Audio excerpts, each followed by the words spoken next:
Don't improvise.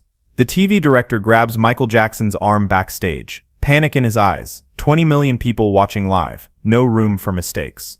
What Michael does in the next 12 seconds doesn't just defy that order, it creates the most iconic moment in television history, and proves that sometimes the greatest performances happen when you ignore the person telling you to play it safe.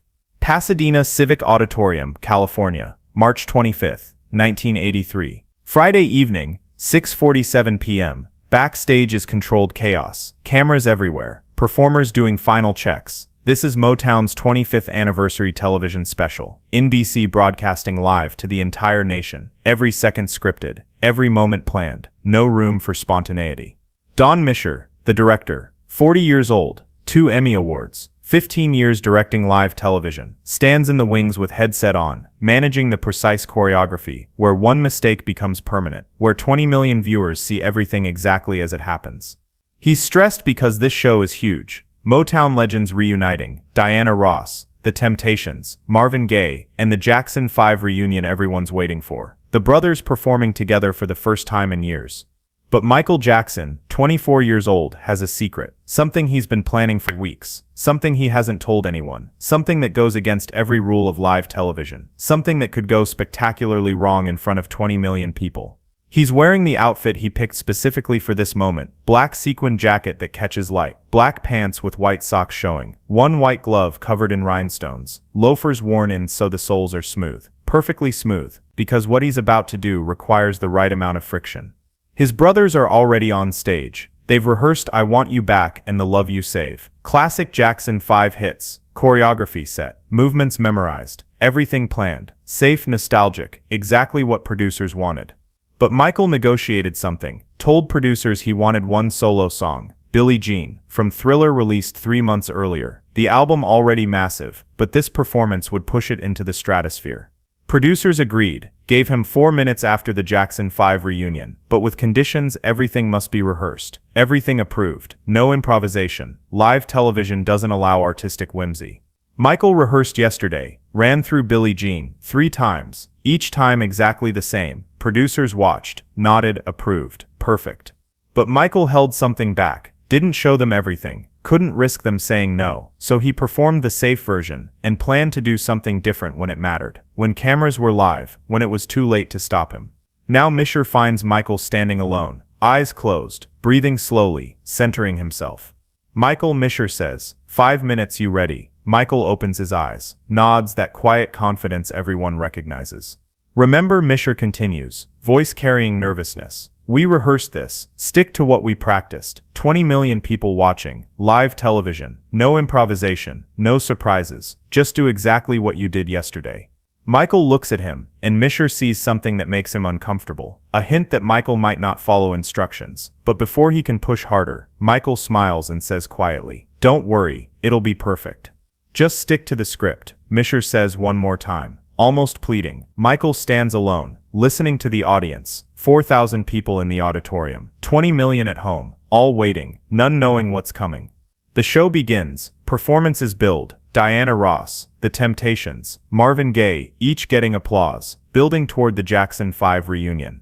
His brothers are nervous, but when they walk on stage, when I Want You Back starts, everything clicks. They're kids again, tight harmonies, synchronized moves, audience goes wild, standing ovation. They perform The Love You Save, more applause. Then Michael steps forward, brothers step back. This is his moment, transition from past to present, from Jackson 5 to Michael Jackson.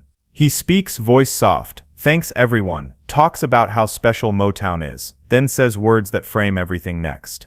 I have to say, those were the good old days. I love those songs, but especially I like the new songs.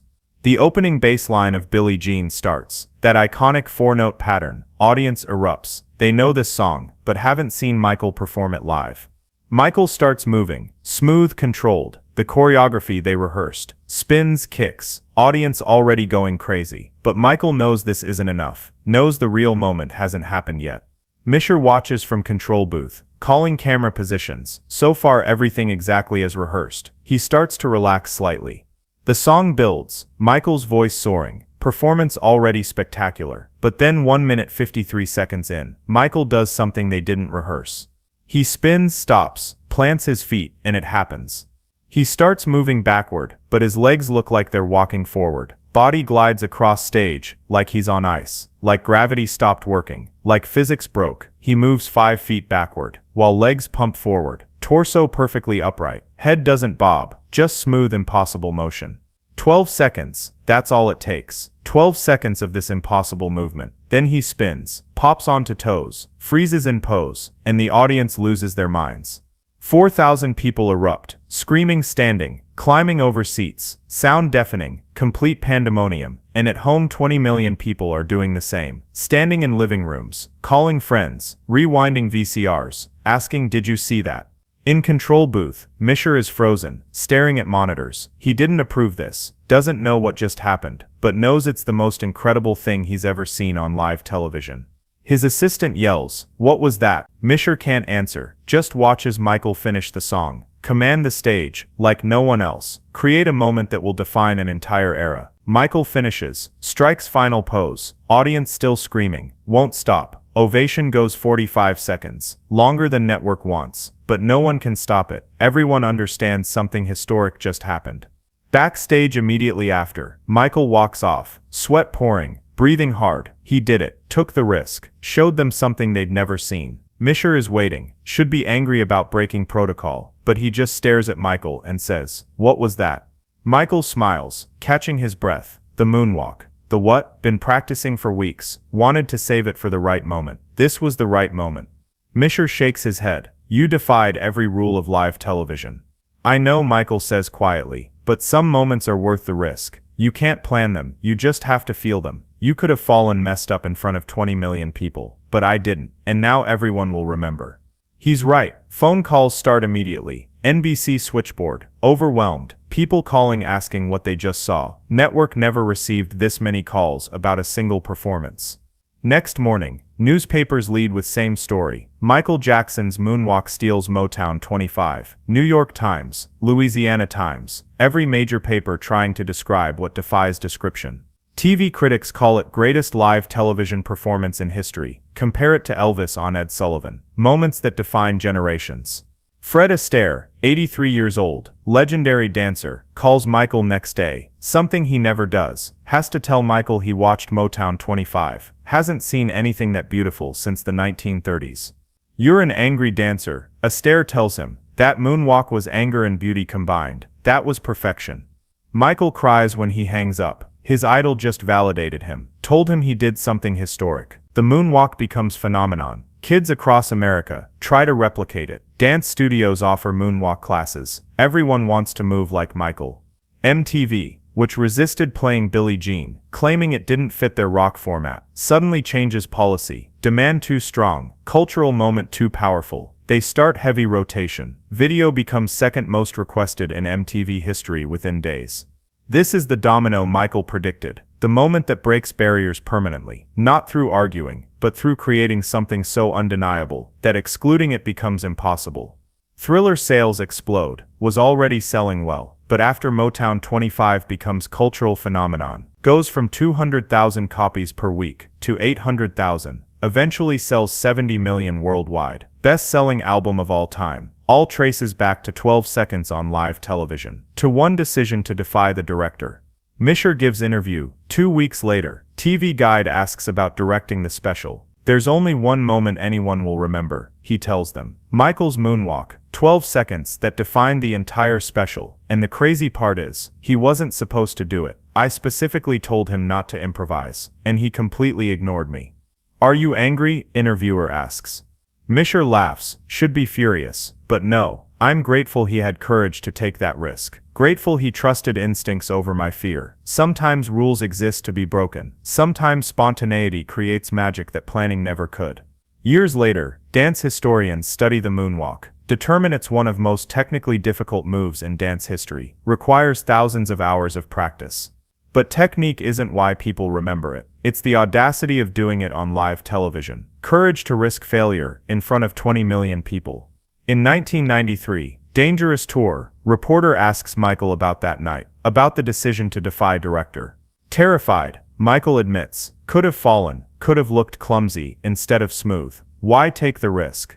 Michael thinks, then says, because safe performances are forgettable. Playing it safe means you never create moments that matter. The moonwalk was me saying I can do things you've never seen, can create magic in 12 seconds. People will remember for decades.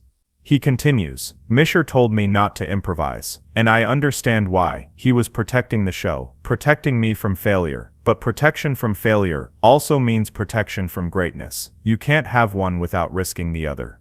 2009, Michael dies, tributes flood in. Everyone returns to Motown 25, watches the moonwalk again, understands it wasn't just a dance move. It was Michael's declaration that art requires risk, that greatness requires courage.